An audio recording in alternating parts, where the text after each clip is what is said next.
الله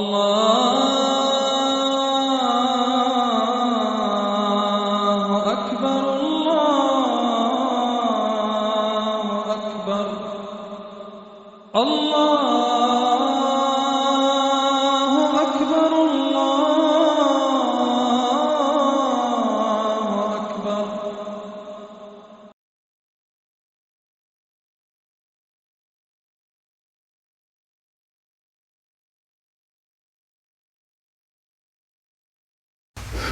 الحمد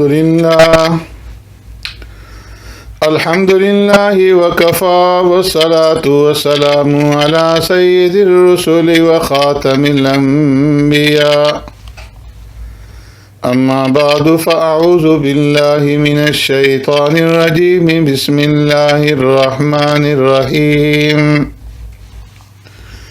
كل نفس ذائقة الموت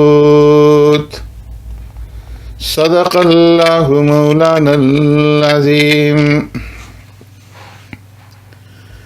قل إن خير الأنبياء محمد وأجل من يمشي على الكثبان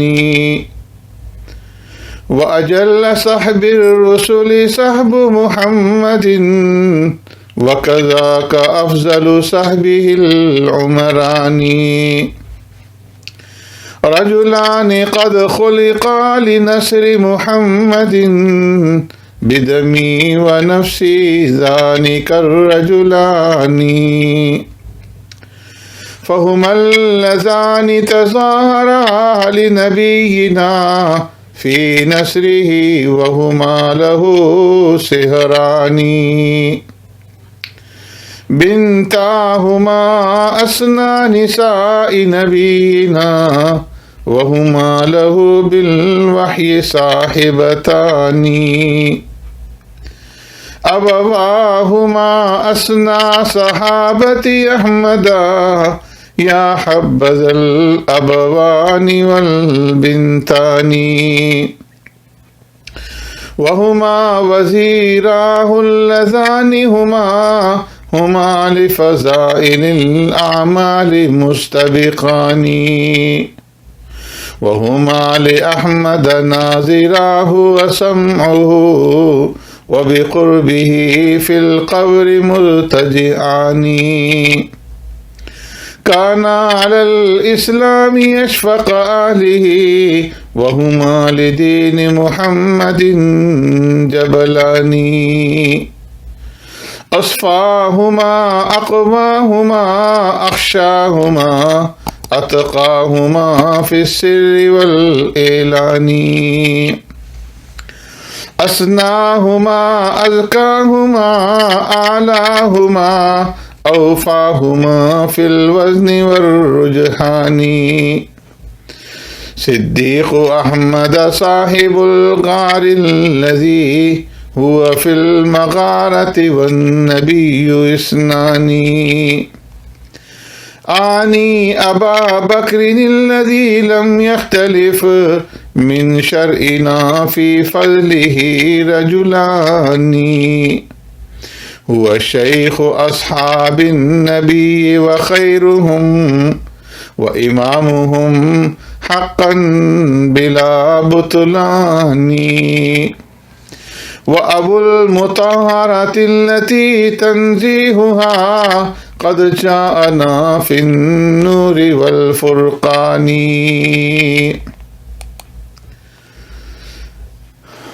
معزز سامعین و ناظرین، السلام علیکم ورحمۃ اللہ وبرکاتہ۔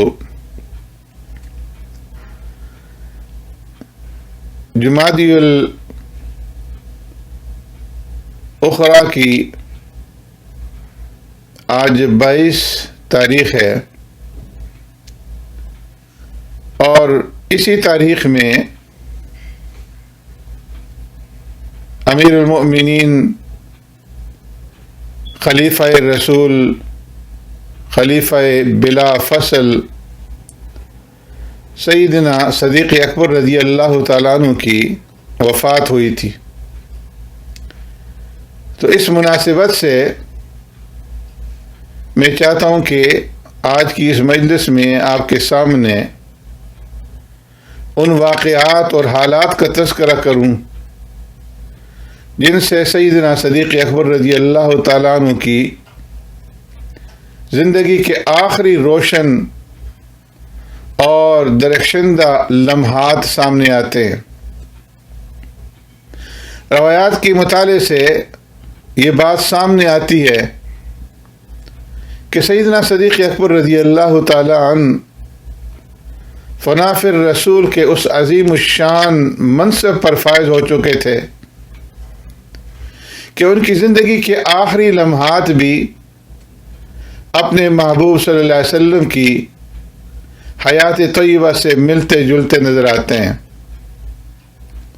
اس کو حسن اتفاق سے تعبیر نہیں کیا جا سکتا اور نہ ہی اس کو مبالغہ کا رنگ دیا جا سکتا ہے، بلکہ حقیقت یہ ہے کہ سیدنا صدیق اکبر رضی اللہ تعالی عنہ عشق رسالت میں اس قدر بلند و بالا ہو چکے تھے کہ ان کی بعض ادائیں پرتو عشق رسالت بن کر ایک عالم کو منور کر رہی تھی۔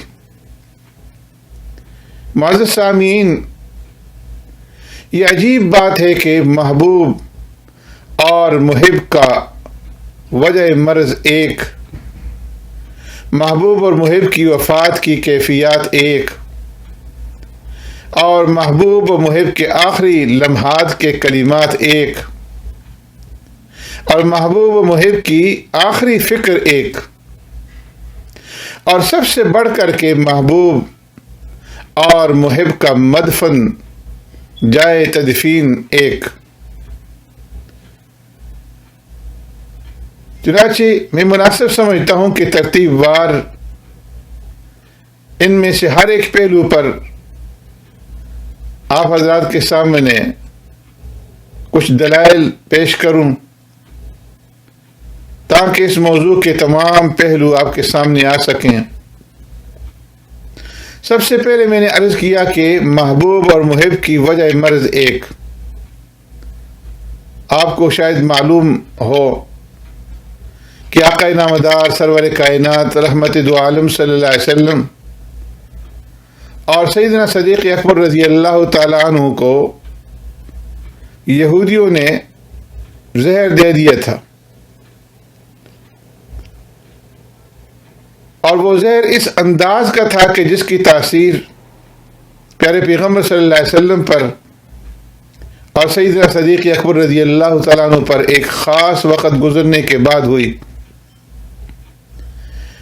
ان دونوں محب اور محبوب کی وفات کی وجہ بعض حضرات نے اسی زہر کو بتلایا ہے، اس لیے علماء ربانیین نے ان کی وفات کو شہادت سے بھی تعبیر فرمایا ہے۔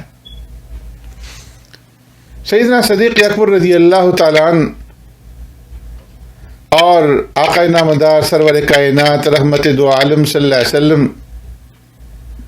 ایک دوسرے کے اس قدر قریب ہو گئے تھے کہ ان کی عادات اور اطوار بھی ایک جیسے ہوتے چلے گئے۔ اس لیے مرض وفات کے جو حالات احادیث میں پیارے پیغمبر صلی اللہ علیہ وسلم کے بارے میں بیان کیے گئے ہیں، ان سے ملتے جلتے حالات اور کیفیات سیدنا صدیق اکبر رضی اللہ تعالیٰ عنہ پر بھی وارد ہوئے، جو دنیا عشق و محبت کی ایک عجیب اور ایک نادر مثال ہے۔ پیارے پیغمبر صلی اللہ علیہ وسلم کو غزوہ خیبر میں فتح خیبر کے موقع پر ایک یہودیہ عورت نے بکری کے گوشت میں زہر ملا کر کے سرکار دو عالم صلی اللہ علیہ وسلم کو دیا۔ بکری کی جو دست ہوتی ہے اس کے اندر اس نے خاص طور پر اس زہر کو ملایا، اس لیے کہ پیارے پیغمبر صلی اللہ علیہ وسلم کو بکری کے گوشت میں سے دست کا گوشت جو ہے وہ مرغوب تھا۔ چنانچہ پیارے پیغمبر صلی اللہ علیہ وسلم نے جب اس کا لقمہ منہ کے اندر ڈالا تو حضرت جبرائیل صلی اللہ علیہ وسلم نے آ کر کے خبردار کر دیا کہ اس کے اندر زہر ملا ہوا ہے اور یہ کھانا تناول نہ فرمائے۔ پیارے پیغمبر صلی اللہ علیہ وسلم نے تھوک دیا۔ صدیق اکبر رضی اللہ تعالیٰ عنہ بھی آپ صلی اللہ علیہ وسلم کے ساتھ تھے۔ آپ صلی اللہ علیہ وسلم نے سیدنا صدیق اکبر رضی اللہ تعالیٰ عنہ کو بھی منع فرما دیا۔ حضرت ابو ہریرہ رضی اللہ تعالیٰ عنہ فرماتے ہیں لما فتحت خیبر اہدیت لرسول اللہ صلی اللہ علیہ وسلم شاۃ فیہا سم، کہ جب خیبر فتح ہوا تو آقا نامدار سرور کائنات رحمت دو عالم صلی اللہ علیہ وسلم کو ایک بکری پکا کر ہدیہ دی گئی جس میں زہر تھا۔ ام المؤمنین سیدہ طاہرہ عائشہ صدیقہ رضی اللہ تعالیٰ عنہ فرماتی ہیں کہ ایک دن پیارے پیغمبر صلی اللہ علیہ وسلم نے اپنے مرض وفات کے ایام میں ارشاد فرمایا یا عائشہ ما ازال اجد علم الطعام الذي اکلت بخیبر وهذا اوان وجدت انقطاع الابہری من ذلك السم، فرمایا اے عائشہ میں نے خیبر میں جو طعام جو کھانا زہر آلود کھایا تھا اس کھانے کی تکلیف ہمیشہ محسوس کرتا رہا، مگر اب تو مجھے معلوم ہوتا ہے کہ اس زہر سے میری رگ ابہر منقطع ہو گئی ہے۔ ابہر پیٹھ کے اندر ایک رگ ہوتی ہے۔ اس سے معلوم ہوا کہ پیارے پیغمبر صلی اللہ علیہ وسلم کی وفات کا ایک سبب وہی زہر کا اثر تھا جو آپ صلی اللہ علیہ وسلم کو غزوہ خیبر میں کھانے کے اندر دیا گیا۔ اسی طریقے سے دشمنان اسلام نے یار غار سیدنا صدیق اکبر رضی اللہ تعالیٰ عنہ کو بھی زہر دیا۔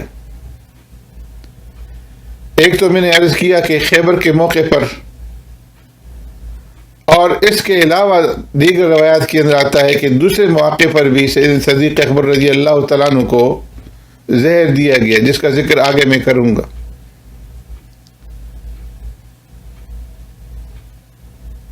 روایات کے اندر آتا ہے حضرت شعبی رضی اللہ تعالیٰ فرماتے ہیں ماذا نتوقع من هذه الدنيا الدنيا وقد سمى رسول الله صلی اللہ علیہ وسلم وسمى ابا بکر، کہ ہم اس دنیا فانی سے کیا امید رکھیں جبکہ اللہ کے رسول صلی اللہ علیہ وسلم کو بھی زہر دیا گیا اور حضرت ابوبکر رضی اللہ تعالیٰ عنہ کو بھی زہر دیا گیا۔ اسی طرح حضرت سعد نے ابراہیم سے روایت کیا ہے کہ صحابہ اکرام رضوان اللہ اجمعین فرمایا کرتے تھے ان الیہود سمت رسول اللہ صلی اللہ علیہ وسلم وسمت ابا بکر، کہ یہود نے رسول اللہ صلی اللہ علیہ وسلم کو بھی زہر دیا اور حضرت ابوبکر رضی اللہ تعالیٰ عنہ کو بھی زہر دیا۔ تو ان روایات سے معلوم ہوا کہ سرکار دو عالم صلی اللہ علیہ وسلم کی مرض کی بنیادی وجہ بھی زہر ہے، اور صدیق اکبر رضی اللہ تعالیٰ عنہ کے مرض کی بنیادی وجہ بھی زہر ہی ہے۔ پھر عجیب اتفاقی ہے کہ آقا نامدار سرور کائنات رحمت دو عالم صلی اللہ علیہ وسلم کی علالت اور بیماری کا آغاز درد سر اور شدید بخار سے ہوا، اور سیدنا صدیق اکبر رضی اللہ تعالیٰ عنہ کی علالت کا آغاز بھی درد سر اور شدید بخار سے ہوا۔ اسی طرح پیارے پیغمبر صلی اللہ علیہ وسلم بھی تقریباً 2 ہفتے تک شدید بخار میں مبتلا رہے، اور سیدنا صدیق اکبر رضی اللہ تعالیٰ عنہ بھی تقریباً 2 ہفتے سخت بیمار رہے۔ پیارے پیغمبر صلی اللہ علیہ وسلم نے سوموار کے دن وفات پائی تو سیدنا صدیق اکبر رضی اللہ تعالیٰ عنہ نے بھی سوموار ہی کے دن وفات پائی۔ محبوب اور محب کی یہ محبت کی جھلکیاں جو میں نے آپ کے سامنے پیش کی، جس سے سیدنا صدیق اکبر رضی اللہ تعالیٰ عنہ کا فنا فی الرسول ہونا ثابت ہوتا ہے۔ سیدنا صدیق اکبر رضی اللہ تعالیٰ عنہ صبر اور استقامت کے کوہ گراں تھے، مگر پیارے پیغمبر صلی اللہ علیہ وسلم کی دنیا سے تشریف لے جانے کے بعد سیدنا صدیق اکبر رضی اللہ تعالیٰ عنہ اکثر افسردہ اور رنجیدہ رہا کرتے تھے۔ پیارے پیغمبر صلی اللہ علیہ وسلم کی وفات کے بعد صرف 2 برس اور 3 مہینے اور 11 دن زندہ رہے۔ حضرت ابن عمر رضی اللہ تعالیٰ عنہ فرماتے ہیں کہ پیارے پیغمبر صلی اللہ علیہ وسلم کے فراق کا صدمہ سیدنا صدیق اکبر رضی اللہ تعالیٰ عنہ سے برداشت نہیں ہوا، اور آپ صلی اللہ علیہ وسلم کی رحلت کے بعد سیدنا صدیق اکبر رضی اللہ تعالیٰ عنہ لاغر اور کمزور ہوتے چلے گئے، یہاں تک کہ سفر آخرت اختیار کر لیا۔ سیدنا صدیق اکبر رضی اللہ تعالیٰ عنہ نے پیارے پیغمبر صلی اللہ علیہ وسلم کی وفات کے بعد ساری انسانیت کو، سارے مسلمانوں کو تسکین کا پیغام سنایا، لیکن خود سیدنا صدیق اکبر رضی اللہ تعالیٰ عنہ کی بے قراری ختم نہ ہوئی۔ روایت کے اندر آتا ہے کہ ایک روز سیدنا صدیق اکبر رضی اللہ تعالیٰ عنہ درخت کے سائے میں ایک چڑیا کو اچھلتے اور پھدکتے دیکھ رہے تھے کہ آپ نے ایک ٹھنڈی سانس بھری اور فرمانے لگے، چڑیا تو کس قدر خوش قسمت ہے، درختوں کے پھل کھاتی ہے اور ٹھنڈی چھاؤں میں خوش رہتی ہے، اور پھر موت کے بعد وہاں جائے گی جہاں تجھ سے کچھ باز پرس نہ ہوگی۔ اے کاش ابو بکر بھی اس قدر خوش نصیب ہوتا، کبھی فرماتے کاش میں درخت ہوتا، کاٹ لیا جاتا یا کھا لیا جاتا۔ سیدنا صدیق اکبر رضی اللہ تعالیٰ عنہ کے ان ارشادات درس سے اندازہ ہوتا ہے کہ پیارے پیغمبر صلی اللہ علیہ وسلم کی وفات اور رحلت کے بعد سیدنا صدیق اکبر رضی اللہ تعالیٰ عنہ کی درد و گداز کی کیفیتیں کہاں تک پہنچ چکی تھیں، ورنہ صدیق اکبر رضی اللہ تعالیٰ عنہ کی شخصیت تو وہ ہے کہ جن کا جنت خود اشتیاق اور محبت سے انتظار کرتی تھی۔ بعض لوگ ایسے ہیں جو جنت کو تلاش کرتے ہیں، اور بعض لوگ ایسے ہیں جن کو جنت خود تلاش کرتی ہے۔ سیدنا صدیق اکبر رضی اللہ تعالیٰ عنہ کے پاس ابن شہاب کی روایت کے مطابق ہدیہ کا گوشت آیا، اور وہ گوشت آپ حارث ابن کلہہ کے ساتھ تناول فرما رہے تھے کہ حارث نے کہا، امیر المؤمنین، مجھے اس کھانے کے اندر زہر کی آمیزش معلوم ہو رہی ہے، آپ یہ نہ کھائیں۔ سیدنا صدیق اکبر رضی اللہ تعالیٰ عنہ نے اور اس نے کھانے سے ہاتھ کھینچ لیے، لیکن اس کے بعد سیدنا صدیق اکبر رضی اللہ تعالیٰ عنہ کی طبیعت ناساز رہنے لگی۔ 7 جمادی الاخری کو سیدنا صدیق اکبر رضی اللہ تعالیٰ عنہ نے غسل فرمایا تو سردی کی اثر سے بخار ہو گئے، اور یہی بخار انجام کار پھر مرض وفات کا سبب ثابت ہوا۔ سیدنا صدیق اکبر رضی اللہ تعالیٰ عنہ کی علالت اور بیماری بڑھتی چلی گئی۔ جس وقت تک سیدنا صدیق اکبر رضی اللہ تعالیٰ عنہ کی جسم کے اندر توانائی باقی تھی، آپ مسجد نبوی میں تشریف لاتے رہے، نمازیں پڑھاتے رہے، لیکن جب بیماری نے غلبہ پا لیا تو سیدنا صدیق اکبر رضی اللہ تعالیٰ عنہ نے حضرت عمر فاروق رضی اللہ تعالیٰ عنہ کو بلا کر نماز پڑھانے کا حکم فرمایا۔ علاج معالجہ سنت ہے، مگر پیارے پیغمبر صلی اللہ علیہ وسلم نے مرض وفات کے آخری ایام میں دوائی پلانے سے منع فرما دیا تھا۔ ام المؤمنین سیدہ طاہرہ عائشہ صدیقہ رضی اللہ تعالیٰ عنہ سے فرما دیا تھا کہ آئندہ مجھے دوائی نہ پلائی جائے۔ چنانچہ سیدنا صدیق اکبر رضی اللہ تعالیٰ عنہ نے بھی آخری ایام کے اندر علاج سے انکار کر دیا۔ لوگوں نے کہا کہ سیدنا صدیق اکبر رضی اللہ تعالیٰ عنہ کے پاس کسی طبیب کو بلایا جائے۔ بعض آدمی نے کہا کہ طبیب کو بلا کر کے سیدنا صدیق اکبر رضی اللہ تعالیٰ عنہ کا معائنہ کروایا جائے۔ تو سیدنا صدیق اکبر رضی اللہ تعالیٰ عنہ نے ارشاد فرمایا کہ طبیب نے مجھے دیکھ لیا ہے۔ لوگوں نے پوچھا کہ طبیب نے کیا کہا؟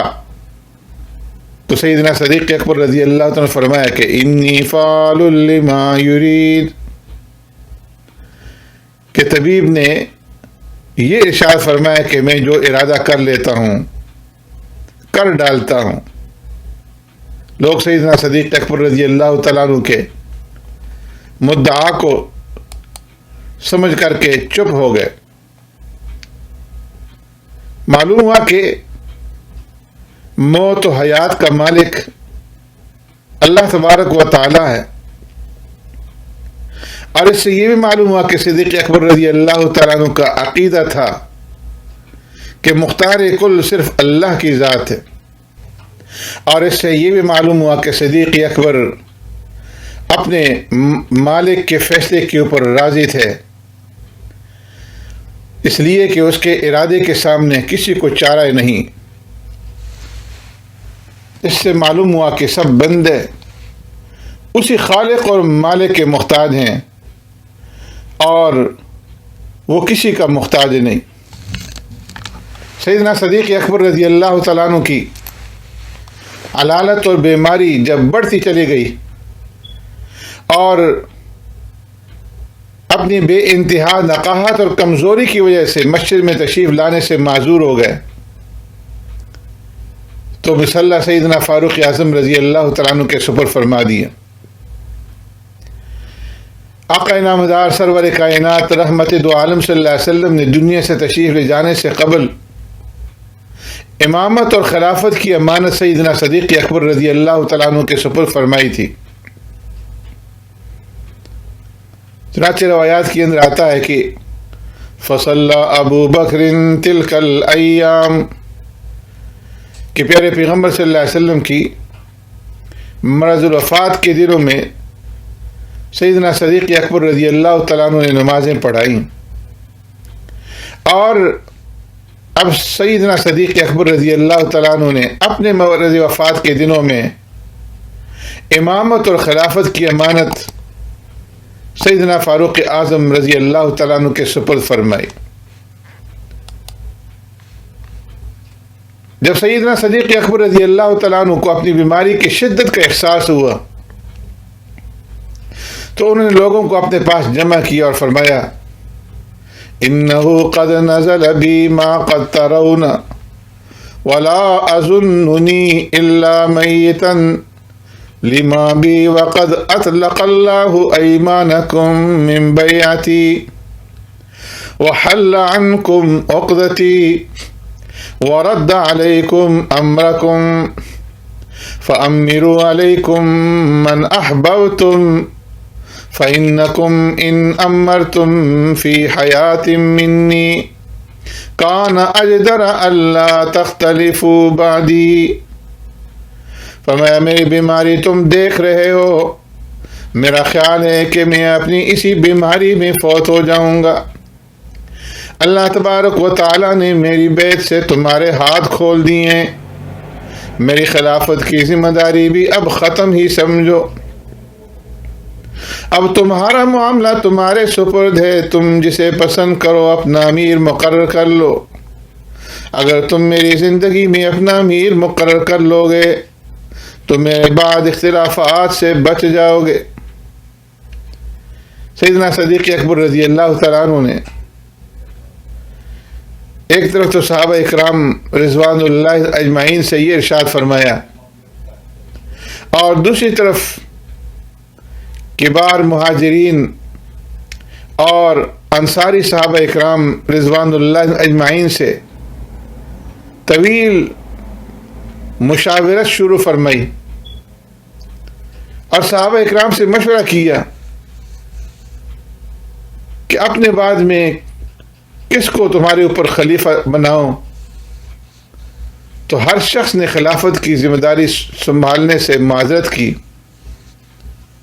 اور کسی دوسرے شخص کو مقرر کرنے کا مشورہ دیا کہ فلاں مجھ سے زیادہ اہلیت اور صلاحیت والا ہے، اسے مقرر کر دیں، فلاں کو مقرر کر دیں. یہ صورتحال دیکھ کر کے تمام صحابہ اکرام نے عرض کیا، اے رسول اللہ صلی اللہ علیہ وسلم کے خلیفہ، اے امیر المومنین، ہماری رائے یہ کہ آپ خود ہی کسی کو مقرر کر دیں. چنانچہ سیدنا صدیق اکبر رضی اللہ تعالیٰ عنہ نے ارشاد فرمایا کہ فَأَمْهِلُونِي حَتَّى أَنْظُرَ لِلَّهِ وَلِدِينِي وَلِعِبَادِي، اچھا پھر مجھے مہلت دو کہ میں اللہ، اس کے دین اور اس کے بندوں کے لیے بہترین آدمی کا انتخاب کر سکوں. چنانچہ سیدنا صدیق اکبر رضی اللہ تعالیٰ عنہ نے عبد الرحمن بن عوف رضی اللہ تعالیٰ عنہ کو بلایا اور ان سے پوچھا، اخبرنی عن عمر بن الخطاب، کہ مجھے عمر بن خطاب کے بارے میں بتاؤ، وہ کیسا رہے گا. انہوں نے عرض کیا کہ آپ اس بارے میں مجھ سے زیادہ جانتے ہیں. سیدنا صدیق اکبر رضی اللہ تعالیٰ نے فرمایا کہ جیسا تم کہہ رہے ہو ویسا ہی ہے، لیکن پھر بھی تم اپنی رائے دو، بتاؤ. تو اس پر حضرت عبد الرحمن رضی اللہ تعالیٰ عنہ نے عرض کیا، اللہ کی قسم آپ کا انتخاب بہترین انتخاب ہے. آپ سیدنا فاروق اعظم رضی اللہ تعالیٰ عنہ کے نسبت جتنی بھی اچھی رائے قائم کر لیں، میرے نزدیک وہ اس سے بھی زیادہ بہتر ہیں. ہاں، ان میں کسی قدر طبیعت میں سختی ضرور ہے. سیدنا صدیق اکبر رضی اللہ تعالیٰ نے فرمایا کہ ان کی سختی اس لیے تھی کہ میں نرم تھا، جب ان کے اوپر ذمہ داری پڑ جائے گی تو وہ خود بخود نرم ہو جائیں گے. پھر سیدنا صدیق اکبر رضی اللہ تعالیٰ عنہ نے سیدنا عثمان غنی رضی اللہ تعالیٰ عنہ کو بلا کر کے فرمایا، اخبرنی عن عمر بن الخطاب، مجھے عمر بن خطاب کے بارے میں مشورہ دو. تو عثمان غنی رضی اللہ تعالیٰ نے عرض کیا، اے امیر المومنین، آپ ان کے متعلق ہم سے بہتر جانتے ہیں. تو صدیق اکبر رضی اللہ تعالیٰ نے فرمایا، علی ذالک یا ابا عبداللہ، اے ابو عبداللہ، کیا واقعی تمہاری یہی رائے ہے؟ عثمان غنی رضی اللہ تعالیٰ نے عرض کیا، بلا شبہ میرے علم میں ان کا باطن ان کے ظاہر سے بہت بہتر ہے، اور ہمارے مابین عمر جیسا کوئی دوسرا انسان نہیں. سیدنا صدیق اکبر رضی اللہ تعالیٰ نے فرمایا، یرحمک اللہ، واللہ لو ترکتہ ما عدتک، اللہ پر رحم فرمائے، اللہ کی قسم اگر آپ یہ بات نہ بھی کرتے تب بھی میں آپ سے مزید کچھ نہ پوچھتا. پھر سیدنا صدیق اکبر رضی اللہ تعالیٰ عنہ نے حضرت اسید بن خضیر رضی اللہ تعالیٰ عنہ کو بلا کر ان سے مشورہ کیا. تو انہوں نے عرض کیا، یقیناً میرے علم کے مطابق آپ کے بعد وہی بہترین انتخاب ہیں، وہ اللہ ہی کے لیے راضی اور اللہ ہی کے لیے ناراض ہونے والے ہیں. جو عمل وہ خفیہ کرتے ہیں وہ ان کے ظاہری اعمال سے بھی بہتر ہیں. وہ خلافت کے لیے نہایت ہی موزوں اور مضبوط ترین شخصیت ہیں. ان سے بڑھ کر کوئی نہیں جو اس ذمہ داری کو بخوبی نبھا سکے. اسی طرح سیدنا صدیق اکبر رضی اللہ تعالیٰ عنہ نے حضرت سعید ابن زید اور دیگر انصار اور مہاجر صحابہ اکرام رضوان اللہ اجمعین سے مشورہ کیا، اور تقریباً سبھی حضرات نے سیدنا فاروق اعظم رضی اللہ تعالیٰ عنہ کے بارے میں ملتے جلتے خیالات کا اظہار کیا۔ البتہ ایک صحابی طلحہ بن عبید اللہ رضی اللہ تعالیٰ عنہ حضرت عمر فاروق رضی اللہ تعالیٰ عنہ کی سخت مزاجی سے ڈر گئے۔ انہوں نے سیدنا صدیق اکبر رضی اللہ تعالیٰ عنہ سے عرض کیا کہ آپ کو حضرت عمر رضی اللہ تعالیٰ عنہ کی سخت مزاجی کا علم ہے، جب عمر کو جانشین بنانے کے متعلق آپ کا پروردگار آپ سے پوچھے گا تو آپ کیا جواب دیں گے؟ سیدنا صدیق اکبر رضی اللہ تعالیٰ عنہ لیٹے ہوئے تھے، فرمانے لگے کہ مجھے بٹھاؤ۔ فرمایا اجلسونی اب اللہ تخوفونی خواب من تزود من امرکم بظلم اقول اللہم استخلفت علیہم خیر اہلک۔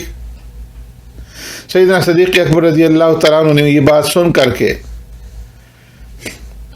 فرمایا کہ مجھے بٹھا دو، اور پھر ان کو مخاطب کر کے فرمانے لگے کیا تم مجھے اللہ کا خوف دلاتے ہو؟ وہ شخص نامراد ہو گیا جس نے تمہارے معاملات میں ادنا سا بھی ظلم کیا۔ میں اللہ تبارک و تعالیٰ کو گواہ بنا کر کہتا ہوں کہ اے اللہ، میں نے مسلمانوں پر تیرا بہترین بندہ مقرر کیا ہے۔ سیدنا صدیق اکبر رضی اللہ تعالیٰ عنہ نے سیدنا فاروق اعظم رضی اللہ تعالیٰ عنہ کی سخت مزاجی کا بیان کرتے ہوئے فرمایا کہ عمر سخت اس لیے تھے کہ وہ مجھے نرم مزاج پاتے تھے، اگر ان کے اوپر خلافت کا بوجھ پڑا تو وہ بڑی حد تک سختی چھوڑ دیں گے۔ اس کے بعد سیدنا صدیق اکبر رضی اللہ تعالیٰ عنہ نے اپنی وصیت لکھوائی، اور پھر اس وصیت کو مدینہ منورہ کے باشندوں اور انصار تک پہنچایا۔ سیدنا صدیق اکبر رضی اللہ تعالیٰ عنہ نے سیدنا عثمان غنی رضی اللہ تعالیٰ عنہ سے جو وصیت لکھوائی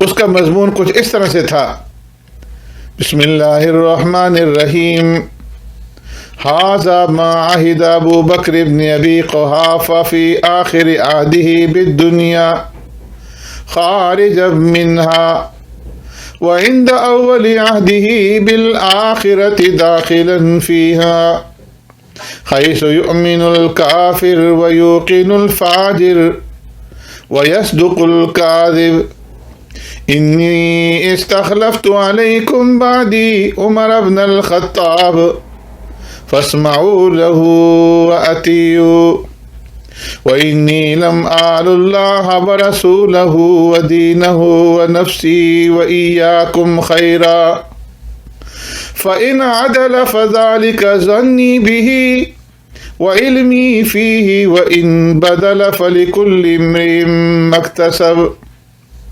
والخير أردت ولا أعلم الغيب وَسَيَعْلَمُ الَّذِينَ ظَلَمُوا أَيَّ مُنقَلَبٍ يَنقَلِبُونَ۔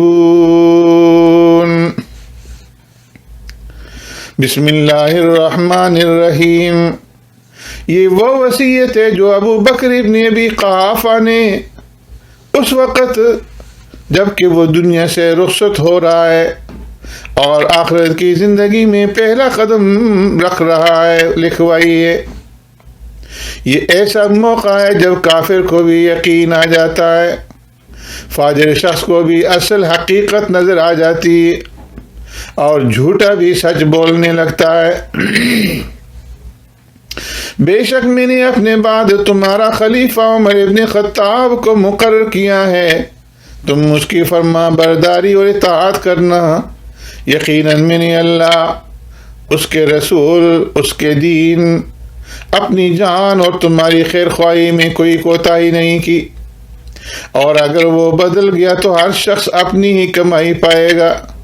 میں نے خیر کا ارادہ کیا ہے اور میں علم غیب نہیں رکھتا۔ وَسَيَعْلَمُ الَّذِينَ ظَلَمُوا أَيَّ مُنقَلَبٍ يَنقَلِبُونَ۔ اور ظالم لوگ جلد جان لیں گے کہ کون سی لوٹنے کی خوفناک جگہ وہ لوٹیں گے۔ سیدنا فاروق اعظم رضی اللہ تعالیٰ عنہ کی جانشینی سیدنا صدیق اکبر رضی اللہ تعالیٰ عنہ کی امت محمدیہ کے ساتھ وہ آخری بہترین خیر خواہی ہے جو اس امت کے ساتھ سیدنا صدیق اکبر رضی اللہ تعالیٰ عنہ نے فرمائی۔ انہوں نے دیکھا کہ دنیا کا مال و متاع آہستہ آہستہ مسلمانوں کے پاس آ رہا ہے، جبکہ ان کی قوم میں بڑا قدیمی فقر و فاقہ موجود تھا۔ جو ہی وہ یہ مال اور دولت دیکھیں گے تو ان کی خواہشات جاگ اٹھیں گی اور ان کی آزمائش کا باعث بنیں گی۔ پیارے پیغمبر صلی اللہ علیہ وسلم نے اسی دنیاوی دولت سے ڈراتے ہوئے ارشاد فرمایا تھا، فَوَاللَّهِ لَلْفَقْرَ أَخْشَى عَلَيْكُمْ وَلَكِنْ أَخْشَى عَلَيْكُمْ أَن تُبْسَطَ عَلَيْكُمُ الدُّنْيَا كَمَا بُسِطَتْ عَلَى مَنْ كَانَ قَبْلَكُمْ فَتَنَافَسُوهَا كَمَا تَنَافَسُوهَا وَتُهْلِكَكُمْ كَمَا أَهْلَكَتْهُمْ۔ اللہ کی قسم مجھے تمہارے اوپر فقر و فاقے کا ڈر نہیں، مجھے تو یہ ڈر ہے کہ تمہیں دنیا کی نعمتیں وسیع پیمانے پر حاصل ہوں گی جیسے تم سے پہلی قوموں کو حاصل تھیں، پھر تم بھی انہی کی طرح ان نعمتوں کے پیچھے لگ جاؤ گے جیسے ان قوموں نے کیا تھا، پھر یہ دنیا تمہیں بھی اس طرح ہلاک کر دے گی جس طرح اس نے سابقہ امتوں کو ہلاک کیا تھا۔ سیدنا صدیق اکبر رضی اللہ تعالیٰ عنہ نے امت مسلمہ کو لائق ہونے والے اس مرض کی تشخیص کی اور اس کا کامیاب علاج کیا، اور اس مرض کے سامنے رکاوٹ کے طور پر بلند و بالا پہاڑ سیدنا فاروق اعظم رضی اللہ تعالیٰ عنہ کی صورت میں رکھ دیے۔ جب دنیا اس کی طرف متوجہ ہوتی تو ناکام اور نامراد پلٹ جاتی۔ یہ وہی ہستی ہے جس کے بارے میں پیارے پیغمبر صلی اللہ علیہ وسلم نے ارشاد فرمایا تھا، یا ابن الخطاب والذی نفسی بیدہ ما لقیک الشیطان سالکا فجا قط الا سلک فجا غیر فجک۔ ہاں ابن خطاب، اس ذات کی قسم جس کے ہاتھ میں میری جان ہے، جس گلی میں تم چل رہے ہوتے ہو شیطان اس گلی سے بھاگ کر دوسری گلی میں چلا جاتا ہے۔ پیارے پیغمبر صلی اللہ علیہ وسلم کی امت پر جتنے بڑے بڑے مصائب آئے وہ سب سیدنا فاروق اعظم رضی اللہ تعالیٰ عنہ کی شہادت کے بعد شروع ہوئے۔ اس لیے سیدنا صدیق اکبر رضی اللہ تعالیٰ عنہ کا سیدنا فاروق اعظم رضی اللہ تعالیٰ عنہ کو اپنا جانشین مقرر کرنا یہ آپ کی زبردست فراست اور دور اندیشی کی بہترین دلیل ہے۔ حضرت عبداللہ بن مسعود رضی اللہ تعالیٰ عنہ فرماتے ہیں، ذہانت اور فطانت میں سب سے بڑھ کر کے 3 افراد ہیں۔ ایک حضرت موسیٰ علیہ السلام کے قصے میں وہ لڑکی حضرت شعیب علیہ السلام کی صاحبزادی جس نے اپنے والد سے کہا تھا کہ ابا جان، یا ابت استاجروا ان خیر من استاجرت القوی الامین، کہ ابا جان آپ ان کو مزدور رکھ لیں، یعنی موسیٰ علیہ السلام کو، کیونکہ بہترین مزدور وہ ہوتا ہے جو طاقتور اور امانت دار ہو، اور اس شخصیت کے اندر موسیٰ علیہ السلام کے اندر یہ دونوں صفات موجود ہیں۔ اور دوسرا وہ آدمی ذہانت اور فطانت میں سب سے بڑھ کر کے تھا جس نے یوسف علیہ السلام کو خرید کر کے اپنی بیوی سے کہا تھا کہ اس بچے کو عزت اور اکرام سے رکھو۔ وقال الذي اشتراه من مصر لامرأته اکرمی مثواه عسى ان ينفعنا او نتخذہ ولدا، کہ عزیز مصر نے اپنی بیوی سے کہا اس بچے کو عزت اور اکرام کے ساتھ رکھو، ممکن ہے یہ ہمیں کوئی فائدہ پہنچائے، او نتخذہ ولدا، یا ہم اسے اپنا بیٹا بنا لیں۔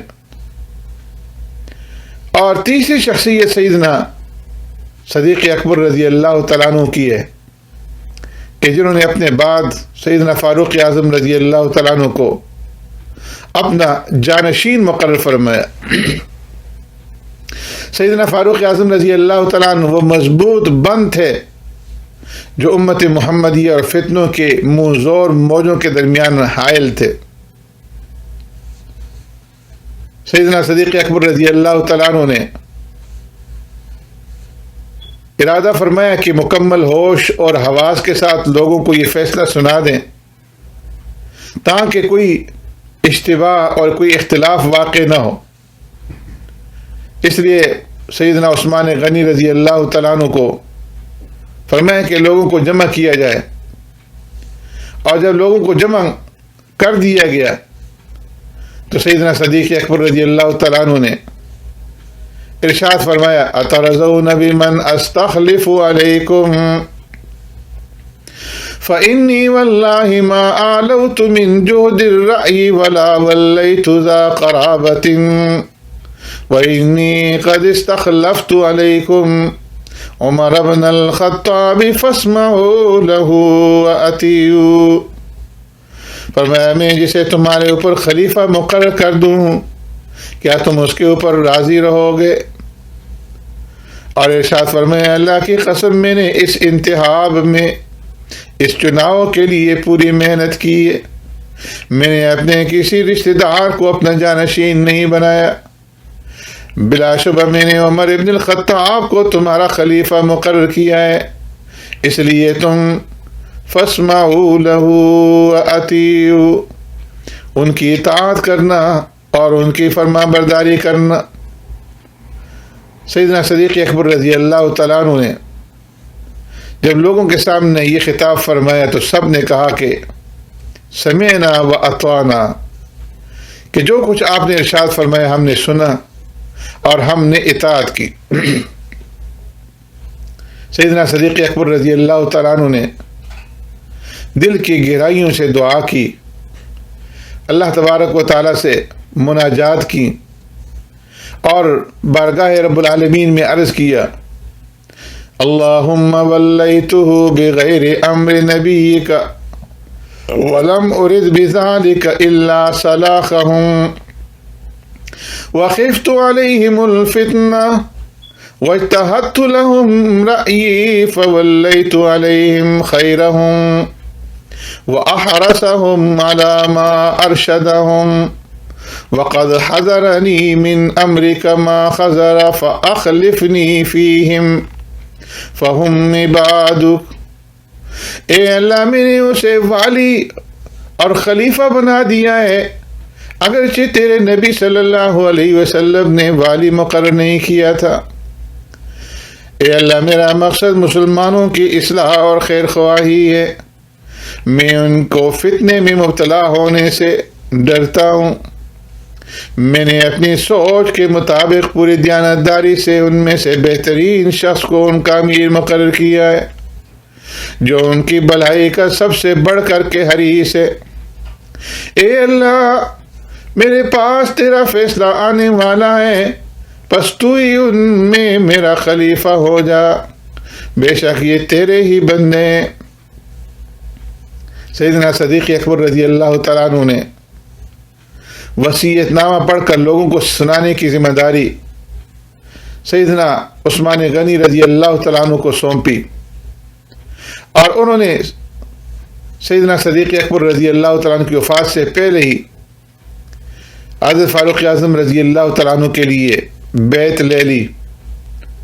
انہوں نے اس فیصلے کے نفاذ سے پہلے مزید توثیق کرائی تاکہ بعد میں کوئی منفی پہلو سامنے نہ آئے، لہذا انہوں نے لوگوں سے کہا کہ اے لوگو، اس خط میں جس شخص کا نام ہے کیا تم اس کی بیعت کرتے ہو؟ سب نے کہا جی ہاں۔ اس طرح تمام لوگوں نے متفقہ طور پر سیدنا فاروق اعظم رضی اللہ تعالیٰ عنہ کی جانشینی کا اقرار کیا اور اس پر اپنی رضامندی کا اظہار کیا۔ سیدنا صدیق اکبر رضی اللہ تعالیٰ عنہ نے وفات سے پہلے حضرت عمر فاروق رضی اللہ تعالیٰ عنہ کی بیعت کا انعقاد کیا۔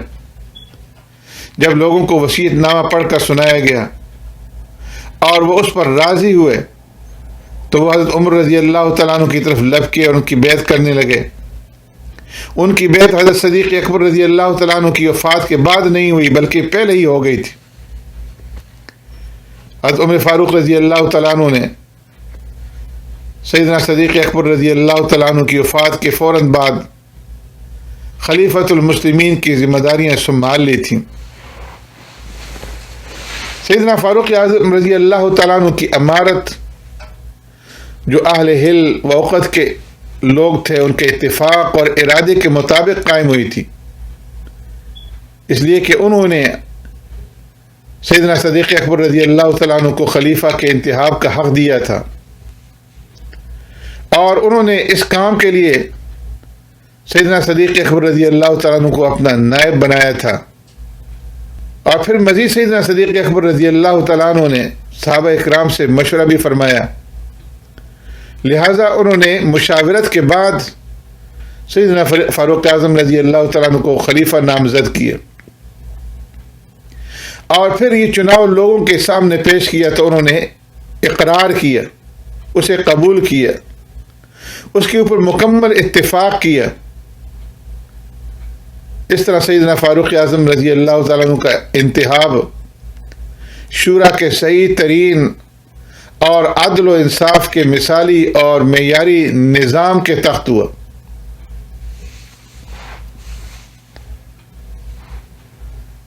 سیدنا فاروق اعظم رضی اللہ تعالیٰ عنہ کی امارت و خلافت شورا کے فیصلے اور کامل اتفاق سے طے ہوئی۔ تاریخ میں ایسی کوئی بات موجود نہیں جو ان کی خلافت کے بارے میں کوئی اختلاف بیان کرتی ہو، اور نہ ہی ان کے طویل عہد خلافت میں ان کے خلاف کوئی امیدوار کھڑا ہوا، بلکہ ان کے عہد خلافت میں سب کا اتفاق تھا اور سب ان کے فرما بردار تھے اور پوری امت متحد اور متفق تھی۔ سیدنا صدیق اکبر رضی اللہ تعالیٰ عنہ نے اپنی اس بیماری کے دنوں کے اندر سیدنا فاروق اعظم رضی اللہ تعالیٰ عنہ کو تنہائی میں بلا کر کے متعدد نصیحتیں کی تاکہ وہ ہر قسم کی ذمہ داری سے عہدہ برا ہو کر اپنے رب کے حضور پیش ہو سکیں، جبکہ وہ امت کی خدمت اور خیرخواہی کے لیے بھرپور محنت کر چکے تھے۔ سیدنا صدیق اکبر رضی اللہ تعالیٰ عنہ نے فاروق اعظم رضی اللہ تعالیٰ عنہ کو نصیحت کرتے ہوئے فرمایا، اتق اللہ یا عمر واعلم ان للہ عملا بالنہار لا يقبله باللیل وعملا باللیل لا يقبله بالنہار وانه لا يقبل نافلة حتى تؤدي فريضته وإنما ثقلت موازين من ثقلت موازينه يوم القيامة باتباعهم الحق في دار الدنيا وثقله عليهم وحق لميزان يوزع فيه الحق غدا أن يكون ثقيلا وإنما خفت موازين من خفت موازينه يوم القيامة باتباعهم الباطل وحق لميزان يوزع فيه الباطل غدا أن يكون خفيفا وإن الله تعالى ذكر أهل الجنة فذكرهم بأحسن أعمالهم وتجاوز عن سيئه فإذا ذكرتهم قلت إني أخاف أن لا ألحق بهم وإن الله تعالى ذكر أهل النار فذكرهم بأسوأ أعمالهم ورد عليهم أحسنه فإذا ذكرتهم قلت إني لا أرجو ألا أكون مع هؤلاء ليكون العبد راغبا راهبا لا يتمنى على الله ولا يقنط من رحمة الله فإن أنت حفظت وصيتي فلا يك غائب أحب إليك من الموت وهو آتيك وإن أنت ضيعت وصيتي فلا يك غائب أبغض إليك من الموت ولست تعجزه. فرمایا اے عمر اللہ سے ڈرتے رہنا، خوب جان لو اللہ تبارک و تعالیٰ نے کچھ اعمال رات کے مقرر کیے ہیں جو وہ دن کو قبول نہیں فرماتا، وہ نفل اس وقت تک قبول نہیں کرتا جب تک فرائض ادا نہ کیے جائیں۔ قیامت کے دن اسی شخص کی میزان وزنی ہوگی جس نے دنیا کی زندگی میں حق کی اتباع کی اور حق کو لوگوں پر لاگو کیا، اور جس میزان میں حق رکھا گیا اس پر لازم ہے کہ قیامت کے دن بھاری ہو جائے۔ یقیناً کل قیامت کے دن ہلکی میزان اس شخص کی ہوگی جس نے دنیا میں باطل کی اتباع کی، اور جس میزان میں باطل ڈالا جائے ضروری ہے کہ وہ ہلکی ہو جائے۔ بے شک اللہ تبارک و تعالیٰ نے اہل جنت کا تذکرہ کیا تو انہیں ان کے نیک اعمال کے ساتھ یاد فرمایا، اور ان کے گناہوں کی مغفرت کی نوید دیتے ہوئے ان کا تذکرہ کیا۔ فرمایا جب میں انہیں یاد کرتا ہوں تو دل میں کہتا ہوں مجھے ڈر ہے کہ میں ان لوگوں کے ساتھ نہ مل پاؤں گا۔ اور اللہ تبارک و تعالیٰ نے جہنمیوں کا تذکرہ کیا تو ان کے برے اعمال اور ان کی نیکیوں کے مسترد ہونے کا ذکر فرمایا۔ فرمایا میں جب انہیں یاد کرتا ہوں تو کہتا ہوں مجھے امید ہے کہ میں ان کے ساتھ نہیں ہوں گا، تاکہ بندہ اللہ کی رحمت کا امیدوار اور اس کے عذاب سے خوفزدہ ہونے والا بن جائے، نہ اللہ تبارک و تعالیٰ سے غلط امیدیں باندھے، نہ اس کی رحمت سے مایوس ہو۔ پس اگر تم نے میری نصیحت پلے باندھ لی تو موت تمہیں محبوب ہوگی اور وہ آ کر رہے گی، اگر تم نے میری وصیت پر عمل نہ کیا تو موت سے زیادہ کوئی چیز تمہیں ناپسند نہیں ہوگی، جبکہ تم اسے کوئی راہ فرار نہیں پا سکتے۔ حضرات گرامی، آقا نامدار سرور کائنات رحمت دو عالم صلی اللہ علیہ وسلم نے وفات شریفہ کے ایام میں حضرت اسامہ بن زید رضی اللہ تعالیٰ عنہ کے لشکر کو روانہ فرمایا تھا۔ چنانچہ عروہ بن زبیر رضی اللہ تعالیٰ عنہ سے روایت ہے کہ مرض وفات میں پیارے پیغمبر صلی اللہ علیہ وسلم اپنے سر مبارک پر پٹی باندھے ہوئے باہر تشریف لائے اور فرمایا ایھا الناس انفذوا بعث اسامہ ثلاث مرات، اے لوگو اسامہ کی روانگی کو پائے تکمیل تک پہنچا دو۔ یہ بات پیارے پیغمبر صلی اللہ علیہ وسلم نے 3 دفعہ فرمائی۔ اسی طرح سیدنا صدیق اکبر رضی اللہ تعالیٰ عنہ کی جب حیات پاک کا آخری دن تھا تو حضرت مثنیٰ نائب سالار عراق آ پہنچے۔ اس وقت امیر المؤمنین سیدنا صدیق اکبر رضی اللہ تعالیٰ عنہ جانکنی کے آخری مراحل سے گزر رہے تھے۔ مثنیٰ کی آمد معلوم ہوئی تو کسی خطرے کا احساس کر کے انہیں اسی وقت بلا بھیجا اور ان سے محاذ جنگ کے تمام حالات تفصیل سے سنے۔ انہوں نے کہا کہ کسریٰ نے اپنی تازہ دم فوجیں محاذ عراق پر بھیج دی ہیں۔ حالات سن کر کے سیدنا صدیق اکبر رضی اللہ تعالیٰ عنہ نے سیدنا فاروق اعظم رضی اللہ تعالیٰ عنہ کو طلب فرمایا اور ارشاد فرمایا کہ اے عمر، جو کچھ میں کہتا ہوں اسے سنو اور اس پر عمل کرو۔ مجھے امید ہے کہ آج میری زندگی ختم ہو جائے گی، تو اگر میرا دن میں دم نکلے، سانس نکلے تو شام سے پہلے، اور اگر رات میں نکلے تو صبح سے پہلے مثنیٰ کے لیے کمک بھیج دینا۔ پھر فرمایا اے عمر، کسی بھی مصیبت کی وجہ سے دین اسلام کی خدمت اور اللہ رب العزت کی حکم کی تعمیر کو کل پر ملتوی نہ کرنا۔ حضرت محمد المصطفیٰ صلی اللہ علیہ وسلم کی وفات سے بڑھ کر کے ہمارے لیے اور کون سی مصیبت ہو سکتی تھی، مگر تم نے دیکھا کہ اس روز بھی جو کچھ میں نے کرنا تھا وہ میں نے کر دیا۔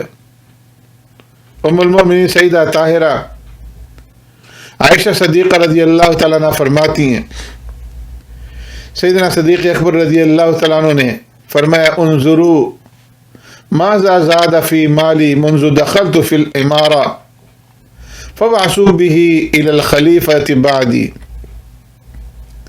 فرمایا جب سے میں خلیفہ بنا ہوں اس دوران میرا جتنا مال بڑھا ہے وہ میرے بعد والے خلیفہ کو پہنچا دینا۔ فرماتی ہیں کہ ہم نے ان کا مال چیک کیا تو ایک نوبی غلام تھا جو ان کے بچے کھلاتا تھا، اور ایک اونٹ تھا جو ان کے باغ کو سیراب کرتا تھا۔ ہم نے یہ دونوں چیزیں حضرت فاروق اعظم رضی اللہ تعالیٰ عنہ کی خدمت میں بھیج دیں۔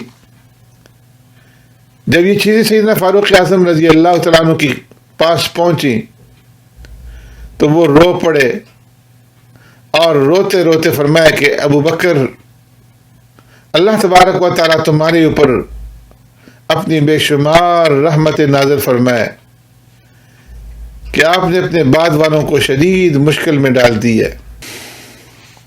ام المومنین سیدہ طاہرہ عائشہ صدیقہ رضی اللہ تعالیٰ عنہ فرماتی ہیں جب سیدنا صدیق اکبر رضی اللہ تعالیٰ عنہ اپنے آخری مرض میں مبتلا ہوئے تو میں ان کے پاس گئی، وہ موت کی سختیاں جھیل رہے تھے، ان کی روح سینے میں تھی۔ میں نے ان کی حالت دیکھ کر کے یہ شعر پڑھا، لَعَمْرُكَ مَا يُغْنِ السَّرَاءُ عَنِ الْفَتَىٰ إِذَا حَشَرَجَتْ يَوْمًا وَزَاقَ بِهَا الصَّدْرُ۔ قسم ہے جب روح سینے میں اٹک جائے اور گلے سے آوازیں آنا شروع ہو جائیں تو کسی جوان کو اس کا مال و دولت کچھ فائدہ نہیں دیتا۔ فرماتی ہیں کہ سیدنا صدیق اکبر رضی اللہ تعالیٰ عنہ نے میری طرف غصے سے دیکھا اور پھر فرمایا لیس کذالک یا ام المؤمنین ولکن قول اللہ اصدق وجاءت سکرۃ الموت بالحق ذلک ما کنت منہ تحید۔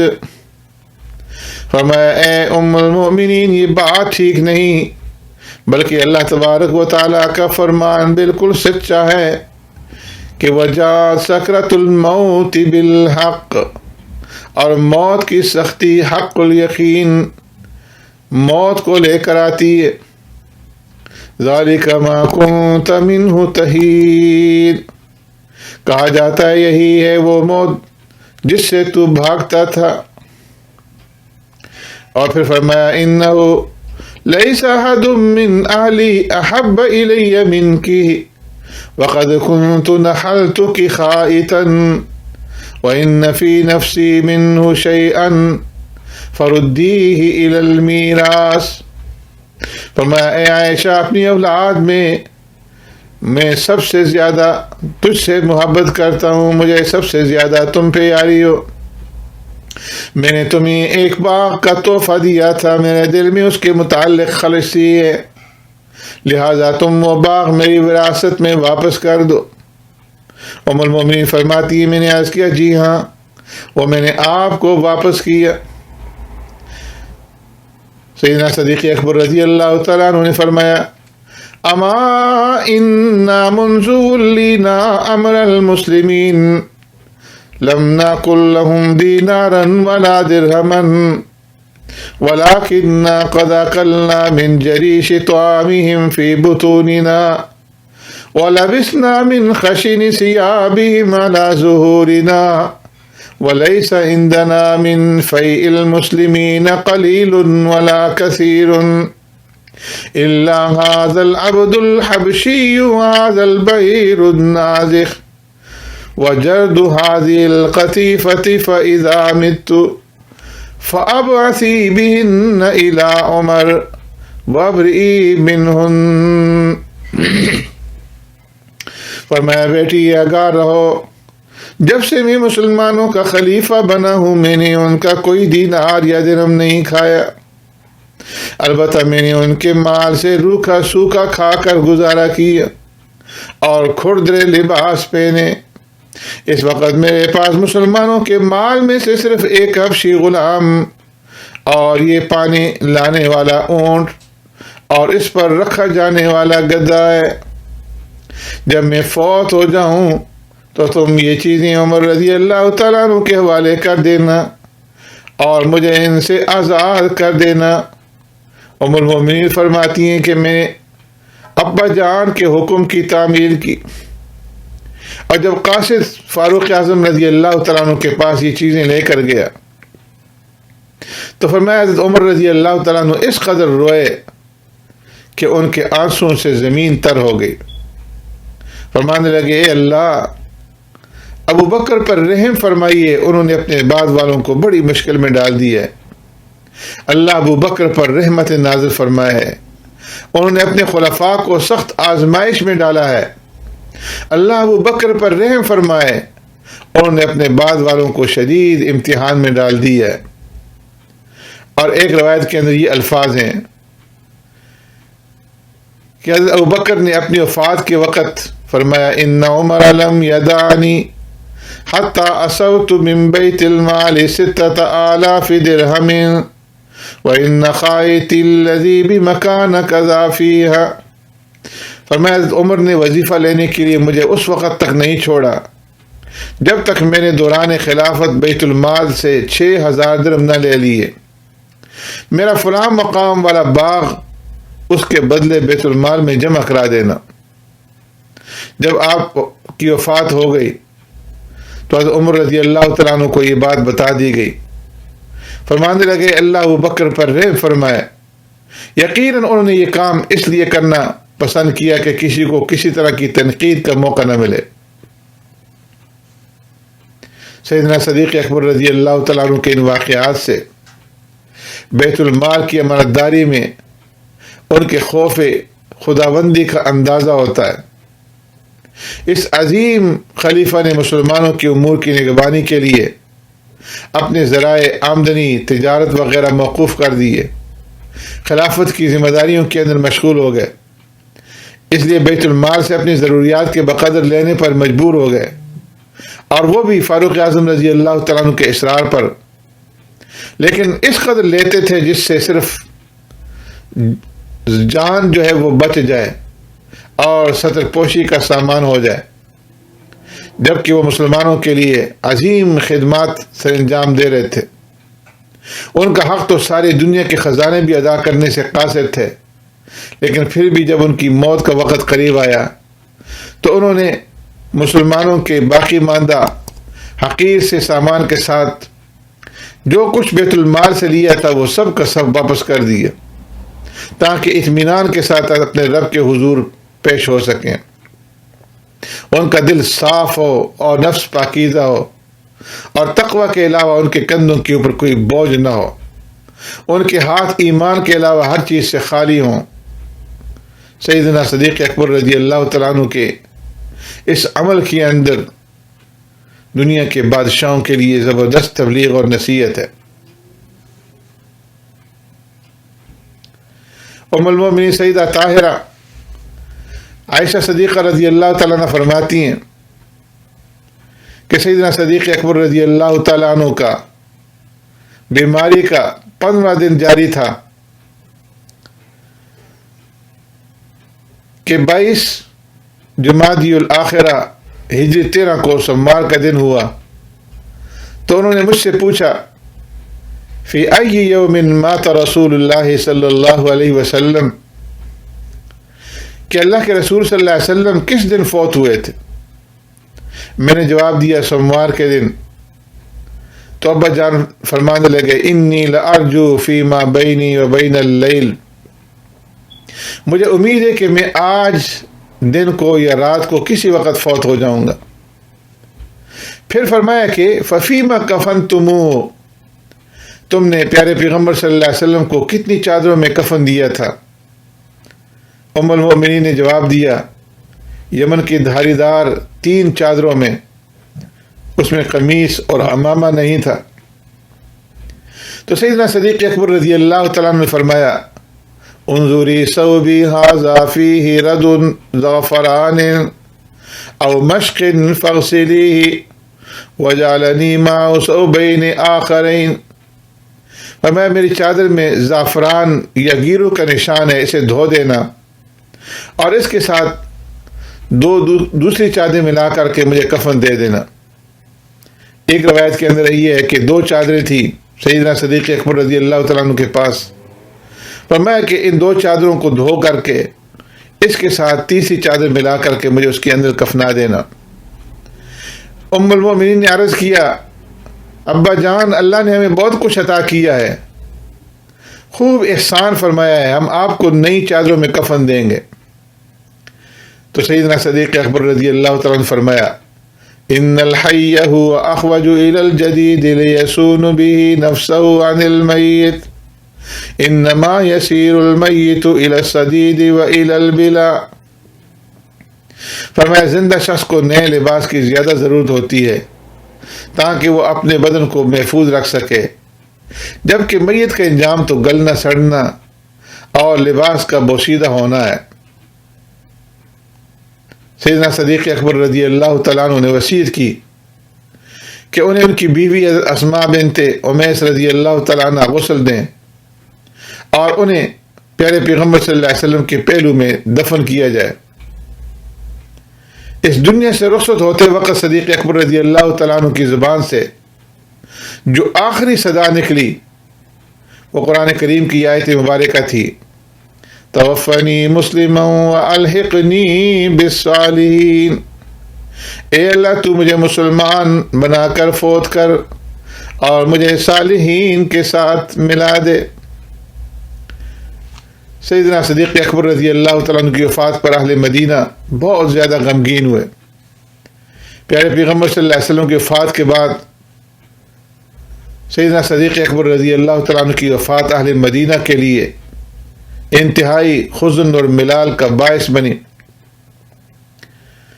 سیدنا علی مرتضیٰ رضی اللہ تعالیٰ عنہ تیزی کے ساتھ روتے ہوئے آئے اور آپ کے قریب کھڑے ہو کر کے فرمایا، اے ابو بکر، اللہ آپ پر رحم فرمائے، آپ رسول اللہ صلی اللہ علیہ وسلم کے محبوب، دوست اور ثقہ رازداں اور مشیر خاص تھے۔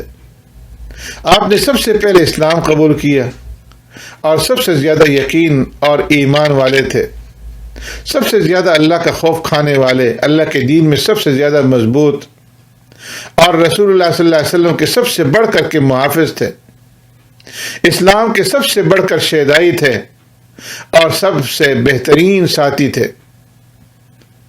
آپ کی مناقب سب سے اعلیٰ ہیں، ہر نیک کام میں سب سے آگے رہے، آپ کا درجہ سب سے بلند ہے۔ آپ رسول اللہ صلی اللہ علیہ وسلم کے سیرت و کردار کے سب سے زیادہ مشابہ تھے، آپ سب سے افضل مقام اور مرتبے والے اور رسول اللہ صلی اللہ علیہ وسلم کے سب سے زیادہ مکرم تھے۔ اللہ آپ کو رسول اللہ صلی اللہ علیہ وسلم اور اسلام کی طرف سے افضل ترین جزا عطا فرمائے۔ آپ نے رسول اللہ صلی اللہ علیہ وسلم کی تصدیق اس وقت کی جب لوگ انہیں جھٹلا رہے تھے۔ آپ رسول اللہ صلی اللہ علیہ وسلم کے کان اور آنکھوں کی حیثیت رکھتے تھے۔ اللہ تعالیٰ نے آپ کو اپنی کتاب میں صدیق فرمایا اور ارشاد فرمایا، والذی جاء بالصدق وصدق بہ اولئک ھم المتقون، کہ جو شخص سچائی دین حق لے کر کے آیا اور جس نے اس کی تصدیق کی وہی لوگ متقی ہیں۔ آپ نے اس وقت رسول اللہ صلی اللہ علیہ وسلم کی مدد کی جب لوگوں نے بخل کیا، جب مشکلات میں لوگ پیچھے ہٹ گئے تو آپ نے ان کا ساتھ دیا، اور سب سے اعلیٰ ساتھ مشکلات کے وقت کا ساتھ ہے۔ آپ غار میں نبی کریم صلی اللہ علیہ وسلم کے ساتھ تھے اور اللہ نے آپ کو ثانی اثنین کے لقب سے پکارا ہے۔ آپ نبی کریم صلی اللہ علیہ وسلم کو تسلی دینے والے تھے، ہجرت میں ان کے ساتھی تھے۔ جب لوگ مرتد ہوئے تو آپ نے اللہ کے دین اور نبی اکرم صلی اللہ علیہ وسلم کی امت میں بہترین جانشینی کی۔ آپ نے وہ کردار ادا کیا کہ کسی نبی کے ساتھی نے ایسا کردار ادا نہیں کیا۔ آپ دین حق کی حمایت کرنے والے اور دین حق کی حمایت کے لیے اس وقت کھڑے ہوئے جب رسول اللہ صلی اللہ علیہ وسلم کے صحابہ کمزوری کا مظاہرہ کر رہے تھے۔ آپ نے اس وقت مقابلہ کیا جب صحابہ اکرام عاجز آ گئے، جب وہ ضعف کا شکار ہو گئے تو آپ نے طاقت کا مظاہرہ کیا۔ آپ نے منہج نبوی پر اس وقت ثابت قدمی دکھائی جب صحابہ کمزور ہو رہے تھے۔ آپ رسول اللہ صلی اللہ علیہ وسلم کے فرمان کے عین مطابق بدنی طور پر کمزور مگر اللہ کے معاملے میں نہایت ہی طاقتور تھے۔ آپ تواضع اختیار کرتے تھے جبکہ اللہ کے ہاں آپ بہت عظیم تھے، لوگوں کی نظر میں عظیم المرتبت اور ان کے دلوں میں بلند مقام والے تھے۔ کسی شخص کو آپ کے بارے میں طعن و تشنیع کرنے کا کوئی موقع نہ تھا۔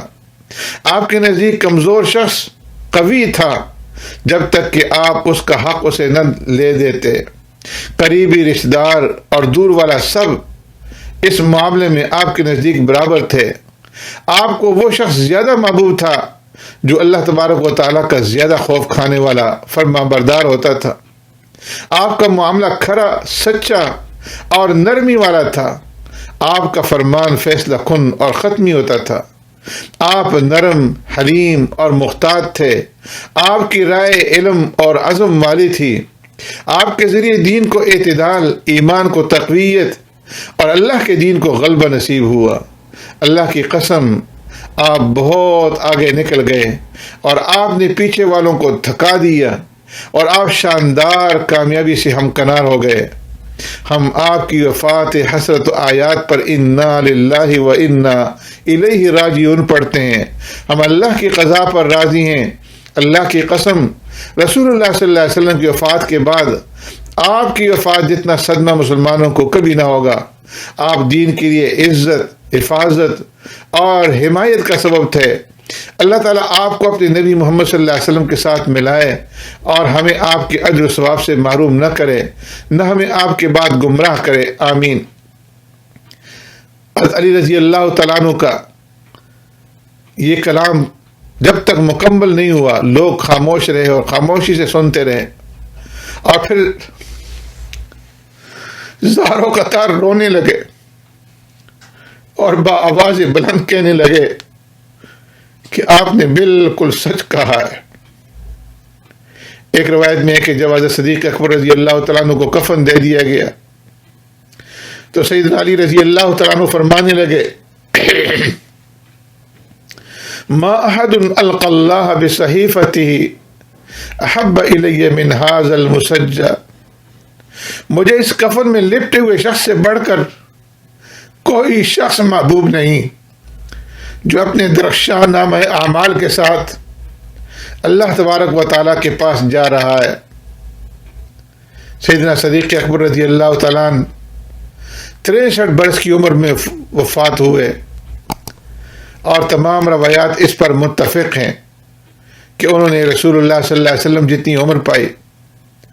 آپ کی وصیت کے مطابق آپ کی بیوی حضرت اسماء بنت امیس رضی اللہ تعالیٰ عنہ نے آپ کو غسل دیا، اور آپ کے بیٹے عبد الرحمن رضی اللہ تعالیٰ عنہ نے ان کی مدد کی۔ آپ کو پیارے پیغمبر صلی اللہ علیہ وسلم کے پہلو میں دفن کیا گیا۔ آپ کا سر پیارے پیغمبر صلی اللہ علیہ وسلم کے کندھوں کے برابر رکھا گیا۔ سیدنا صدیق اکبر رضی اللہ تعالیٰ عنہ کی نماز جنازہ امیر المؤمنین سیدنا فاروق اعظم رضی اللہ تعالیٰ عنہ نے پڑھائی، اور آپ کو قبر میں اتارنے کے لیے حضرت عمر، حضرت عثمان، حضرت طلحہ اور آپ کے بیٹے حضرت عبد الرحمن رضی اللہ تعالیٰ عنہ قبر میں اترے۔ آپ کی لحد کو پیارے پیغمبر صلی اللہ علیہ وسلم کی قبر کے ساتھ ملا دیا گیا۔ سیدنا صدیق اکبر رضی اللہ تعالیٰ عنہ آفاق عالم میں دین الہی کی نشر و اشاعت کے لیے عظیم جہاد کرنے کے بعد دنیا سے اس طرح رخصت ہوئے کہ انسانی تاریخ اس عظیم ہستی کو ہمیشہ یاد رکھے گی۔ آپ نے پیارے پیغمبر صلی اللہ علیہ وسلم کی وفات کے بعد پیارے پیغمبر صلی اللہ علیہ وسلم کی دعوت کا پرچم ہر طرف لہرایا اور آپ کے لگائے ہوئے پودے کی آبیاری کی. آپ نے عدل اور انصاف اور حریت کے بیج بوئے، شہداء کے قیمتی اور پاکیزہ خون سے ان کی آبیاری کی، جس کے نہایت ہی شاندار نتائج نکلے. آپ علوم اور ثقافت اور فکر و نظر میں سبقت لے گئے. تاریخ انسانی سیدنا صدیق اکبر رضی اللہ تعالیٰ عنہ کو ہمیشہ شاندار الفاظ میں یاد کرتی رہے گی، کیونکہ انہوں نے اپنے شاندار جہاد اور عظیم صبر اور ثبات کے ذریعے سے دور ارتداد میں دین اسلام کی حفاظت کی تھی.